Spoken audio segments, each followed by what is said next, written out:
Welcome everyone to another edition of Play It Through, and on this edition it's Solstice, brought to us by CSG ImageSoft. Solstice is an isometric puzzle game that has you traveling through lots of different rooms in order to find the pieces of the lost staff in order to save the Princess Elenor. There's a total of 252 different rooms in Solstice, and to get 100% completion you have to go through all of them, so that's what I'll be doing during the course of this run. Due to its isometric view and the way the controls work, it can take some time to get used to. However, once you master the controls, you can pull off some pretty cool jumps. There's going to be quite a few times in the game where I pull off some stuff that the novice player won't be able to do on their first time through. So here we go with Solstice for the NES.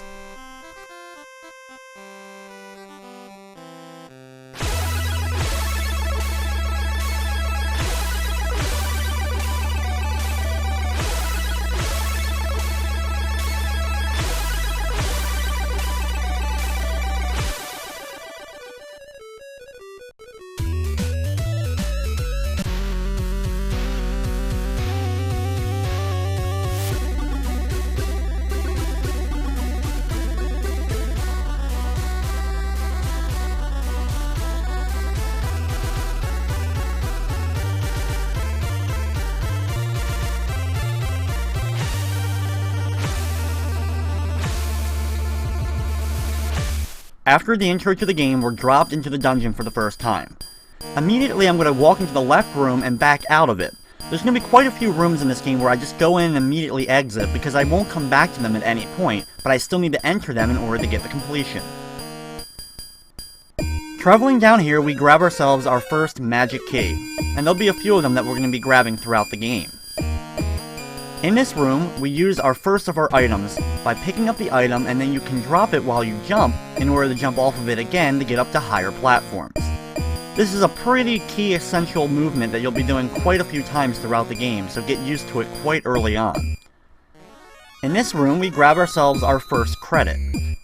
Basically in the game, you need to collect all the keys in each area in order to get certain blocks to appear, as well as to be able to open certain doors. In this room we get our first special item, the magic boots. The elven boots allow you to jump higher, and this is pretty much essential if you want to be able to complete the game easily, so I recommend getting them right off the bat. The credit that I picked up, and the ones that you'll be picking up throughout the game, are kind of like a continue. Basically, if you run out of all your lives, you'll start off at the previous credit that you picked up with all the keys and items that you had previous to that credit. Drop down in the pit, holding to the right wall so you can enter the room to grab the potion, and then drop down into this large cave area below. There's a lot of quick rooms we'll have to enter here in order to find our second magic key while making our way through. All enemies in the game will kill you in one hit, so you have to be very careful with your jumps. Throughout the game, you're also going to see a lot of hidden blocks that it'll look like I'm about to jump into my death, but a block will end up appearing right where I'm jumping. You'll need to figure out where the locations of all these hidden blocks are and have the right items in order to get them to appear, so you don't end up falling down into a pit or spikes depending upon what room you're in. With the amount of rooms I'm entering at the quick pace that I am doing so, it's going to be really hard to follow this, so you may need to watch this video multiple times and actually slow it down and pause it in order to figure out the exact path that I'm taking sometimes. Over here, if you make a jump over to the conveyor belt, you can grab yourself an extra life. Then jump up to the moving platform and enter inside the door. Here's another instance where we'll have to use an item to jump up to the higher door.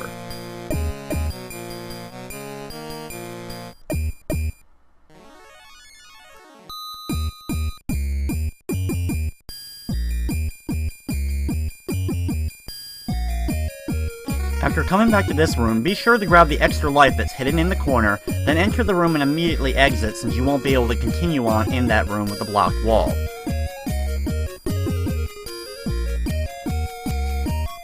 Watch out in this room for the giant spike ball in the middle so you can't jump over the spikes in the middle, as well as the 2 eyeball monsters in your way. In the next room, jump on one of the 2 moving platforms so that you can get on the platform above to grab yourself another one of the magic keys. This room has one of the trickiest jumps so far. Immediately run to the corner to get the credits stuck on your head, then jump on it in the air so that you can actually get over the platform in the middle and get yourself the first piece of the staff. Like I said, some of the jumps and all that we're going to be pulling off in this game can be really tricky, so you're going to have to practice a little bit in order to get used to that. We're going to enter this room and use the teleporter for the first time, which teleports us to another part of the giant dungeon. This is quite funny, as you can grab yourself an extra life that's sitting on top of the monster's head as he walks over the platform and gets knocked off by the one above.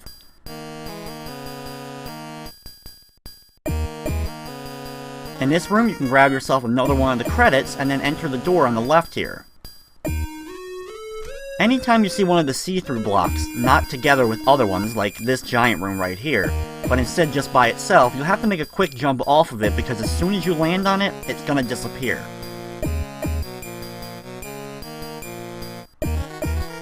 As far as the potions go, there's 4 different potions in the game. The green ones reveal all hidden blocks in a particular room. The yellow ones freeze all enemies, elevators, and blocks, but it does not freeze conveyor belts. You then have the blue potions, which makes you invincible to enemies, but you're not invincible to spikes, so they can still kill you. And then there's the purple ones, which destroy all enemies in that particular room. These are very useful, and you'll probably have to use a few of them in a couple of the rooms if you're having trouble getting past the enemies.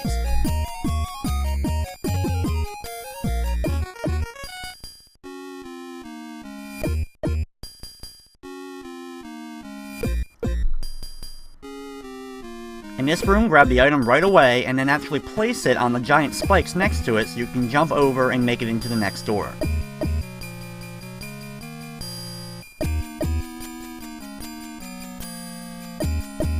In here, you'll have to actually do 2 things. First off, we're going to jump down so that you can easily get the next room below, and then when you make it up here, jump on the block that's moving up and down. As it rises, then do a jump near the top and you'll be teleported to the next screen. Keep doing this so you keep slowly climbing up on the green block. When you get near the top, make a long jump over, and this will allow you to easily get to the next room, as well as land on the platform you want to.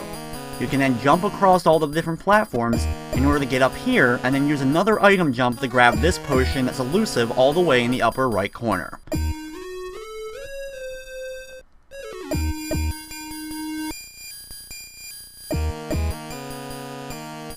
Watch out for the troll enemy in this room as he moves back and forth between the 2 spike balls. When he's moving back and forth, he'll sometimes run into one of them, causing him to do a quick turn back, so you'll have to be fast and duck into one of the side areas in case you need to hide.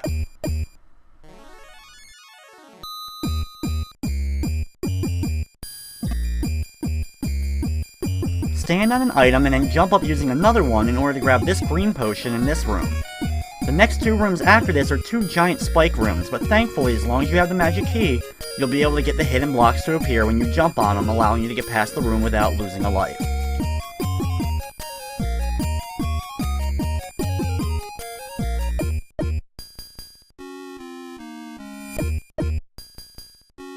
Ride the green block up in order to jump up into the next room, then move up past the conveyor belts and get to the top.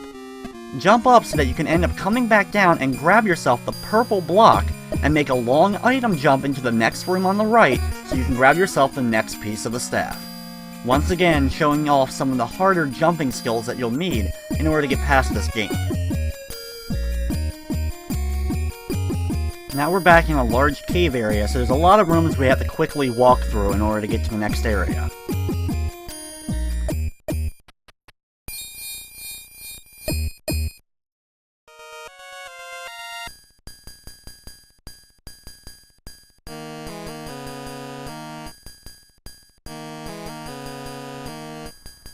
Stop in this room real quick to grab yourself a purple potion before exiting out.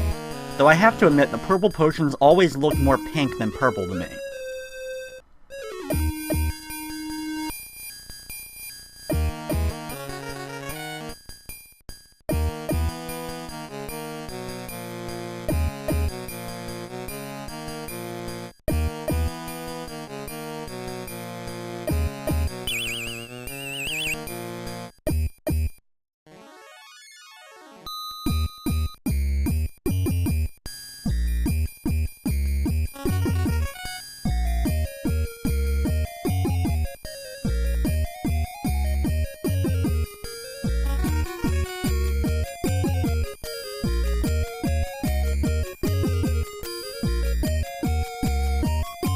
while it may seem like these rooms are absolutely endless, we actually are looking for another piece of the staff while traveling through these areas.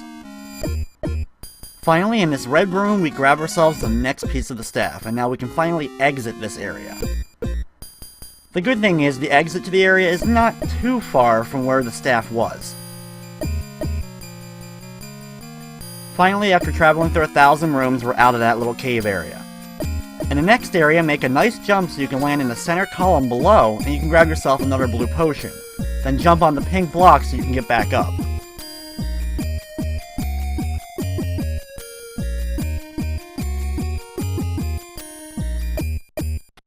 Be careful in this room because of all the conveyor belts, including one that'll disappear when you land on it.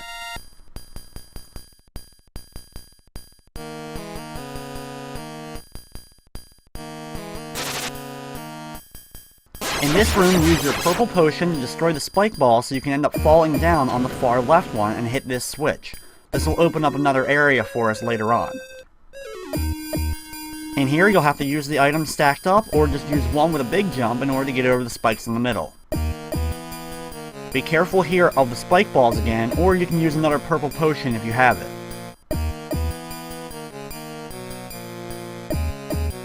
When up here, you can get not just one, but 2 extra lives. Then make the long jump to the green block on the far left. On the next floor, you can grab yourself 2 more extra lives and a yellow potion.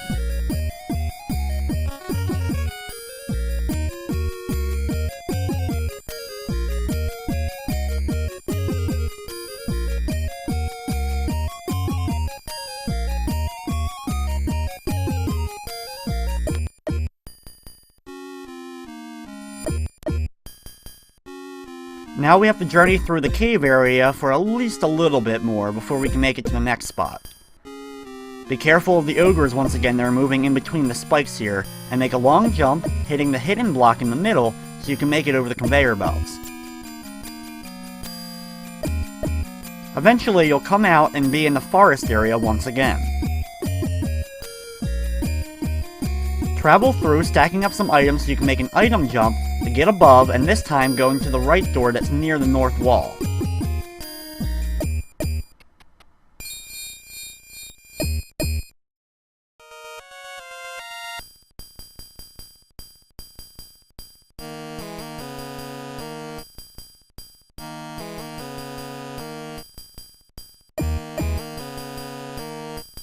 In this room, ignore the stairs for now and go inside the door to the right. Use your purple potion to get rid of the ogre and the 2 spikes to make it through the room a little bit faster.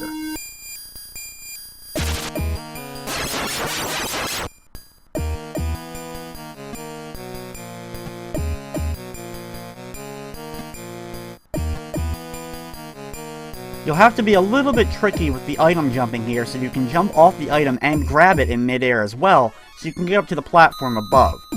This will probably take a try or 2 to get used to that double jumping with the items. Then be careful of the giant spike balls in this room and enter the next one. Here we have the next piece of the staff. Grab yourself the item in the corner, and then equip yourself with the yellow potion.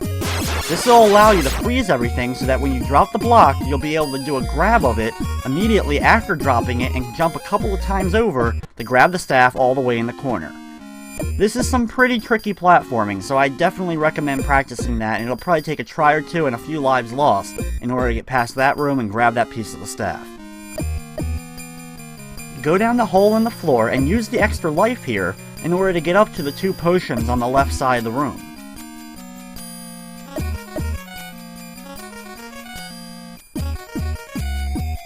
Then of course grab the extra life before heading back up the stairs.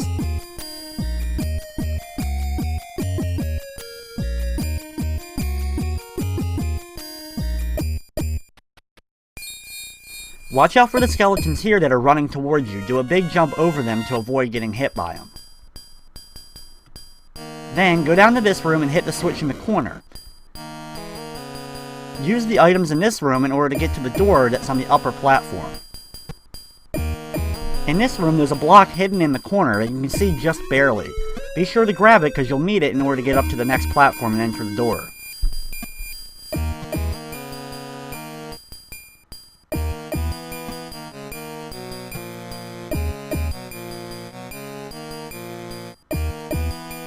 And this area is probably one of the tougher areas in the game. First fall down so you can get to that room below. You'll then have to jump on the block as it moves up and down in order to make it up.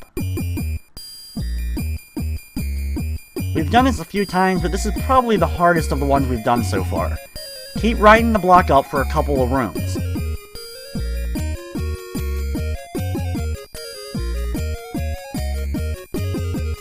Make a big jump over to the left so you can grab yourself the extra life. Then, go inside the door and fall through. You can grab yourself an extra life while you're falling through the many different rooms.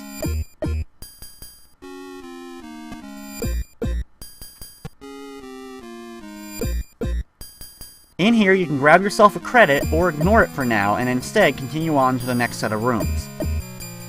We have to come back immediately, so when we make it back, that's when we'll actually grab the potion as well as the credit.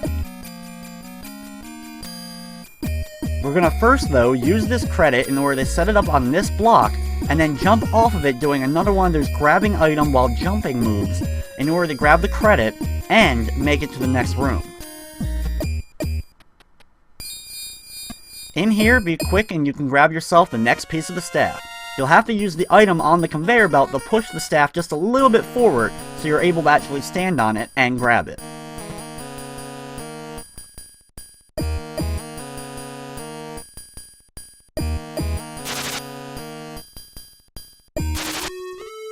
Use your purple potion when you fall into the next room to avoid the bug enemies.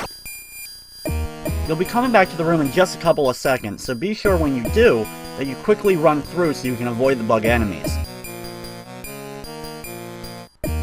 Here we'll have to use the sphere item for the first time really, and you use it by pushing it in a direction and then it'll travel there, even over spikes or pits. Well, it's really easy to use it first. We'll have to use it at the end part of the game in a room, which can be a little bit trickier. Jump on the item on top of the blob in order to enter the next room, and make sure you grab yourself the credit if you need it.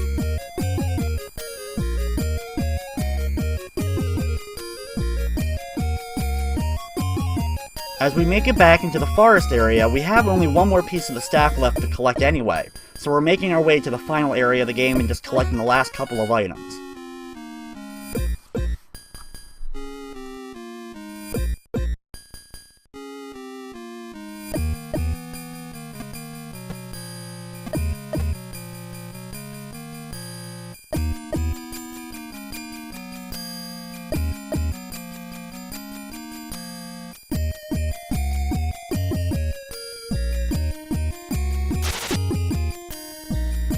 In this room, use your blue potion to become invulnerable.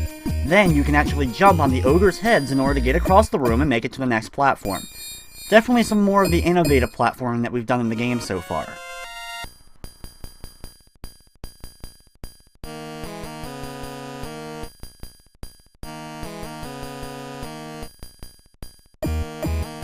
In order to get this key easy, you can actually jump from the ground, and if you time your jump correctly, you can actually push the key off without actually jumping up to the platforms where it's at. Here, be careful and jump to the moving platform and then to the other one so you can grab yourself the yellow potion.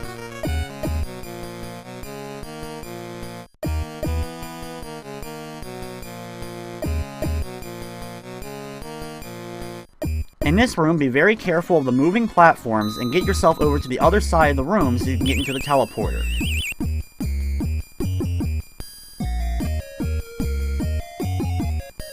Here, use another big item jump in order to make it across the giant amount of spikes in the middle of the room. Once again, use a credit jump so you can actually jump above and get to the platform while also taking the credit.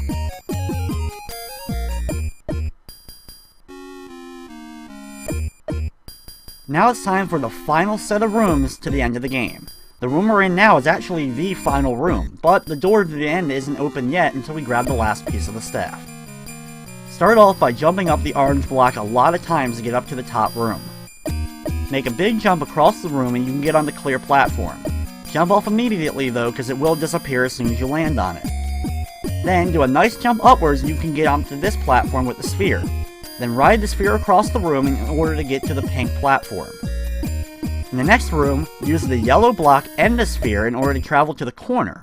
When you get here, grab the item and jump over so you can actually use that item to get up to the next set of rooms. When you make it up here, grab the final piece of the staff.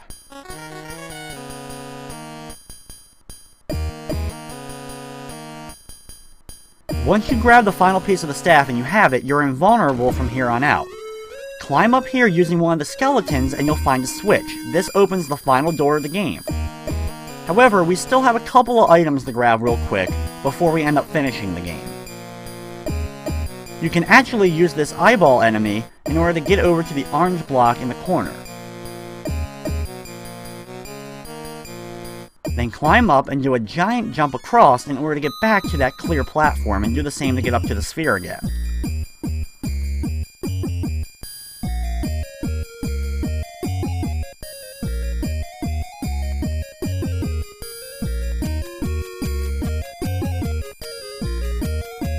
Use the pink block here in the corner and make a specific jump in order to get underneath all the blocks, and you'll find a hidden room where you'll get the last extra life as well as 2 extra potions. And with that, drop all the way down to the bottom and enter the door to complete the game.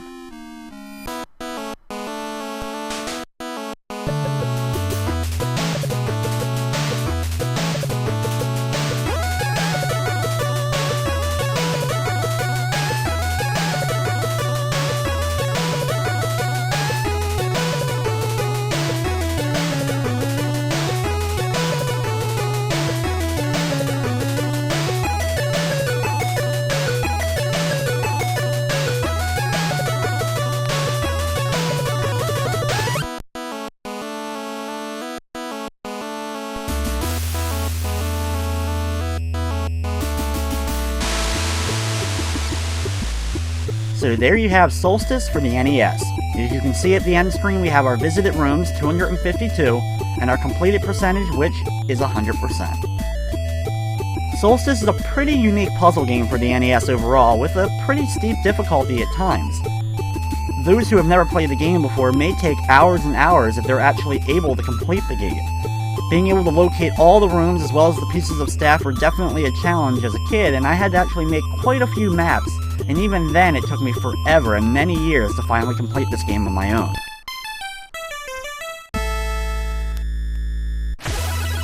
But as the credits end, they then take us back to the startup screen and you can start the game all over again. But with that, that's going to wrap up this edition of Play It Through. I'd like to thank you for watching, and of course, I hope you enjoyed.